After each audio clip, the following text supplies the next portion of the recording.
Gate agent rips up ticket, not realizing he's talking to the CEO. You're sitting in an airport terminal. It's crowded, people everywhere dragging suitcases, kids crying, announcements blaring over loudspeakers. You can smell stale coffee from the kiosk nearby. And then, there he is. A man in his late 40s, dressed sharp as a knife. Dark tailored suit, leather shoes so polished they could double as mirrors, and a watch that probably costs more than your car. His name, Michael Carter. And no, this isn't just some random business traveler trying to make his flight. This guy owns the airline. Literally, every plane you see outside those big glass windows. Yeah, they belong to him. But here's the thing. Michael doesn't look like someone who runs a billion-dollar company right now. He looks tired, stressed even, like he hasn't slept in days. Maybe it's because of what happened last night. Or maybe it's because he knows exactly where he's headed next. Either way, something about him feels off. He walks up to the gate counter, hands over his ticket, and waits for the agent to scan it. That's when things take a turn. The gate agent barely glances at him. Young guy, early 20s, wearing the standard issue uniform shirt tucked into black pants, headphones dangling around his neck, chewing gum like he owns the place. Without even looking up, he says, "Sir, I'm sorry, but we're fully booked. Your seat's been reassigned." Michael frowns. "What do you mean reassigned? I booked this flight months ago." The agent shrugs, still not making eye contact. "Yeah, well, priorities change. We had to bump you for a VIP passenger.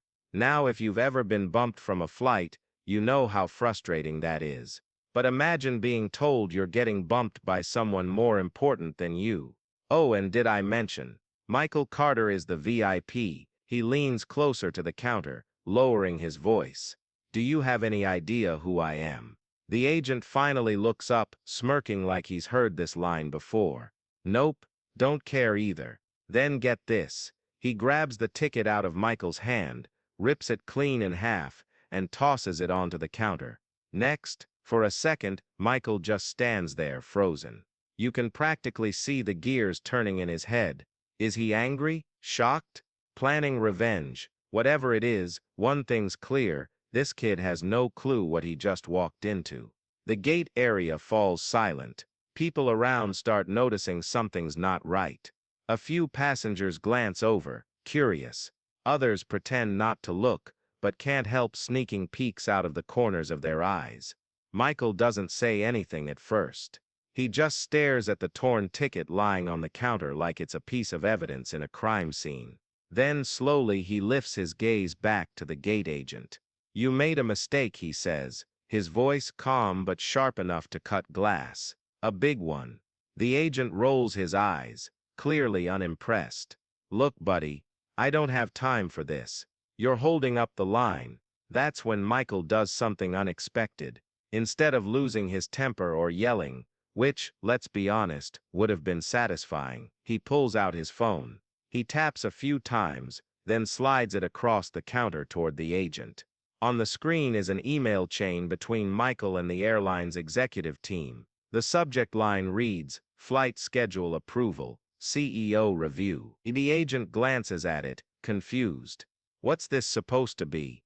"It's proof," Michael says, leaning in again. "Proof that I'm not just some random guy trying to catch a flight. I'm the reason you have a job." Now here's the kicker. The agent laughs, like full-on belly laughs. "Yeah, okay, sure thing, boss man."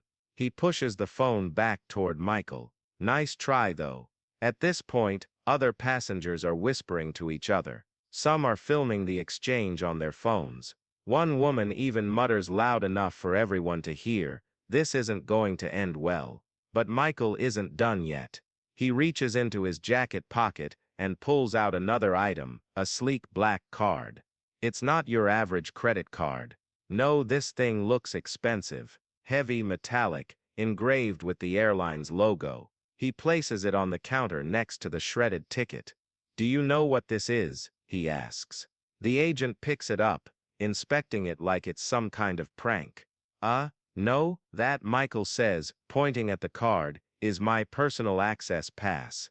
It opens every door in this building, including the one leading to your manager's office. For the first time, the agent looks nervous. His smirk fades, replaced by a flicker of doubt.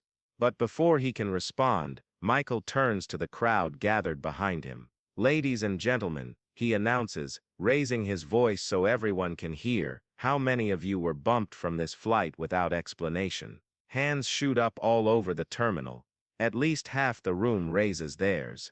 Michael nods, satisfied. "Thought so. Now tell me, how many of you think this young man deserves to keep his job after treating customers like this?" The room erupts into murmurs. Some people cheer, others boo. The tension is electric. Meanwhile, the agent's face goes pale. He stammers, I didn't know. I swear." "Oh, I believe you," Michael replies, his tone icy. But ignorance isn't an excuse, not in this business.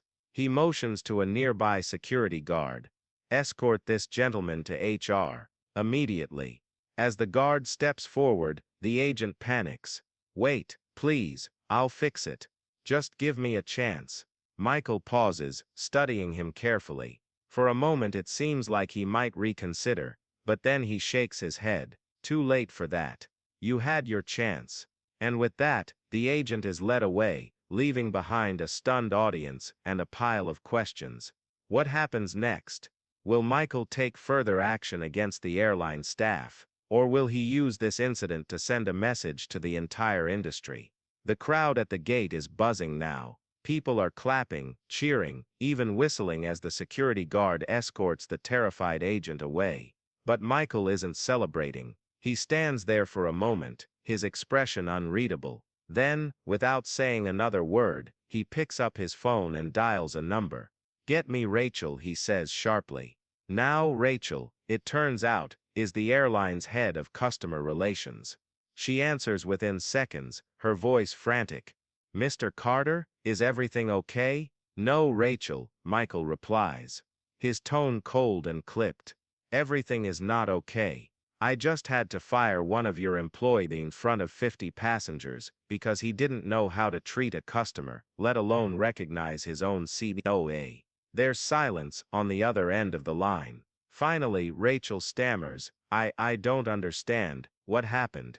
"What happened," Michael says, his voice rising slightly, "is that someone decided it was acceptable to bump me, the person who signs your paycheck from my own flight.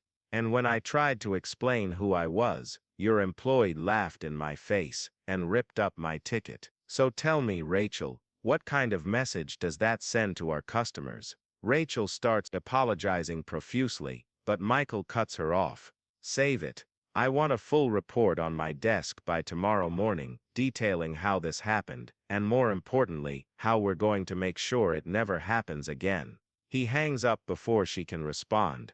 Then, turning back to the crowd, he raises his voice once more. "Ladies and gentlemen, let me assure you, all affected passengers will be rebooked on the next available flight, free of charge. Additionally, each of you will receive a complimentary upgrade to first class and a voucher for future travel. Consider it a small token of apology from us." The terminal erupts into applause. Passengers are smiling, nodding, some even shaking hands with Michael as he makes his way through the crowd. For a brief moment, it feels like everything has been resolved. But then, just as Michael is about to step onto the jet bridge, his phone buzzes. It's a text message from an unknown number. The screen reads, "Careful, Michael. You might have won today, but remember, every empire has cracks." Michael freezes, staring at the words. His jaw tightens. Whoever sent this knows him, and they're not afraid to challenge him. Slowly, he looks around the terminal, scanning the faces of the passengers and staff. Everyone seems normal enough. No one appears suspicious. Yet deep down, Michael knows this isn't over. Someone out there doesn't like what just happened, and they're planning something big. As he boards the plane, the camera lingers on his face. There's determination in his eyes, but also a flicker of unease. Whatever comes next, he's ready for it. But the question remains, is his company ready? Narrator, what did the mysterious text mean? Who sent it, and why? If you want answers, hit that subscribe button and turn on notifications because trust me, you won't want to miss what happens next.